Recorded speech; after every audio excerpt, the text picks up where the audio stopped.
everyone, and welcome back to a new video on the S28 Aero YouTube channel. Today I want to go over everything that is wrong with my 2008 Saab 9.3 Convertible. Okay, so let's first start off with the exterior of the car. Now, apart from the car being really dirty, which isn't really the car's fault, it's more my fault, is this front bumper. So as you can see, it looks like it's not on properly.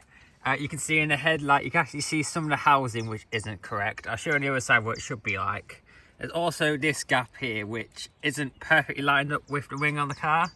Now this is because I've taken the front bumper off quite a few times to do sort of different modifications, different fixes, and every time I put the bumper on it goes back on fine, but as I drive around it sags. Now I've tried a load of different things to fix this. I don't know if it's a broken clip or I'm just not putting the bumper on right, but it isn't a massive thing that I worry about. As you honest, the bumper comes off that much, I probably will have to take it off again at some point. I'll actually show you on the other side. As you can see, it's a lot better on the car. There's less of a gap here, and there's less of a gap in between the bumper and the headlight.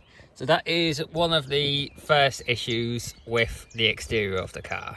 So next up is this really bad rock chip on the bonnet of the car. Now this is a leading edge of the car, so it's one of the closest bits to the road. And as you see, it's quite a hot spot for different rock chips. You can actually see in the painted grills, they're actually starting to chip as well. Now I will be looking at getting this bit and some other bits of the car resprayed at some point. So at the moment, it's not something I'm really worrying about. I will probably get it fixed at some point. So another issue on the exterior is the windscreen scuttle panel. As you can see, it doesn't really fit that well. That's because the clips on the back are really weak, and they just don't hold the scuttle to the car at all. It's really old, and as you can see, lots of stress cracking, lots of discoloration. Now I have actually started looking to replace this part, but this is getting quite difficult to find a replacement part. But this is definitely one of the things I want to get replaced the soonest. It's just a bit ugly and a bit discolored. So the next issue on the exterior is this front wing. Now as you can see, there is some discoloration on this front wing here. It's actually starting to rust, so that is why there is that discoloration. Now this is one of the hot spots for this car to rust. It's one of the known issues on this car, and again I'll look at probably getting it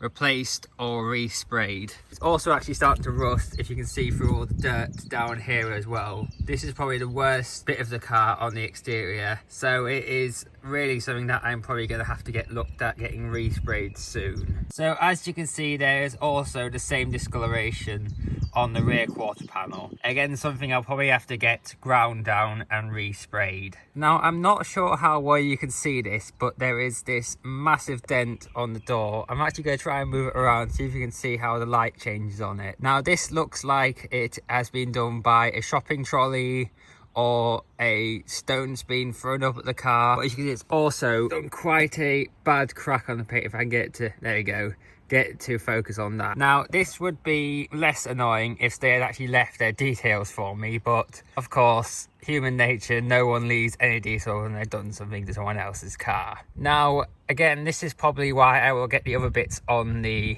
car resprayed that I've talked about earlier. It's just a really annoying thing when you keep your car really in good condition and this sort of stuff happens. I have sent out a quote to a few different companies. I'm just waiting to hear back, but it's most likely a door respray job.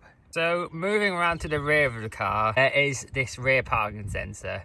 Now these parking sensors on the back look like they are aftermarket. So it looks like the parking sensors on the car originally failed and they didn't want to go through the cost of replacing factory ones. So they put in some cheap, I think it's a Vallejo kits. Really not any good, and these have actually since stopped working as well. There's a good thing I have that rear camera that I added onto the car. As you can focus, there we go.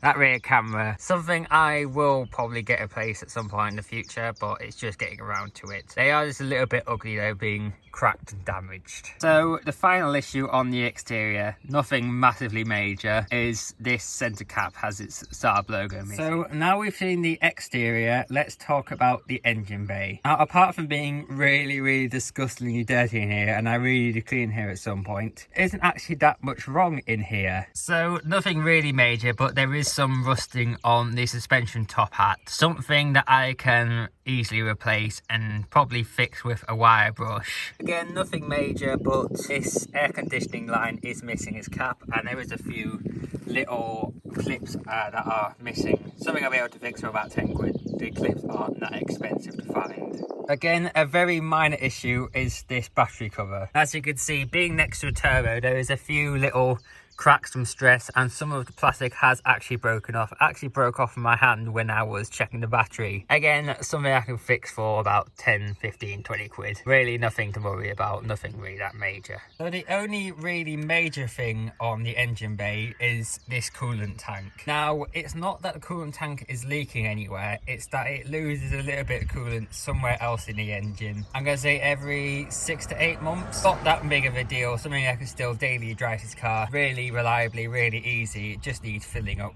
again every 6 to 8 months. It used to actually be a lot worse. I used to lose coolant massively every week, but this really is not the biggest issue. It's something definitely that needs to get fixed, but it's not something that I'm going to worry about too much. Unless it gets worse, this is just absolutely fine. Not that worrying for daily driving. This is actually a really bulletproof engine, and there's not really that much to worry about in the engine bay. This car is perfectly reliable and really good for daily driving. So I am happy to report in the interior, there really is nothing to talk about. There's only one slight issue which I'll show you in a second, but apart from being really dirty in here, which isn't the car's fault in any way, it's just my bad ownership, there's really nothing to talk about. Just a little bit of trims not matching up and maybe sort of need adjusting, but nothing really major. Just the one issue I will talk to you about now. I'm sure you all know Saabs are famous for having the ignition in the middle. Now what can happen is this is all electronic and the key slots down in here. Now what you should hear is there we go, a click. So if I take it out and put it back in, as you can hear, it clicks, and you take it out and it unclicks. Now what can happen is it sometimes doesn't recognize the key in there and it won't disengage the steering lock, which means the car won't start. Now again, this is something that happens very rarely, and something I really don't need to worry about. I did have a older Saab 9.3 which had the issue a lot worse. It would actually completely pack up. It would take maybe 10 attempts to actually get it to work. Now I have replaced that part before. It's a pretty easy part, really cheap part, and I can probably do it in half a day. So it's really not something to worry about. The interior on this car is really top notch, and there's nothing really that. So there we go guys. If you did enjoy, then please like, comment, share and subscribe. Follow me on Instagram at S28Aero, and I'll talk to you guys next time.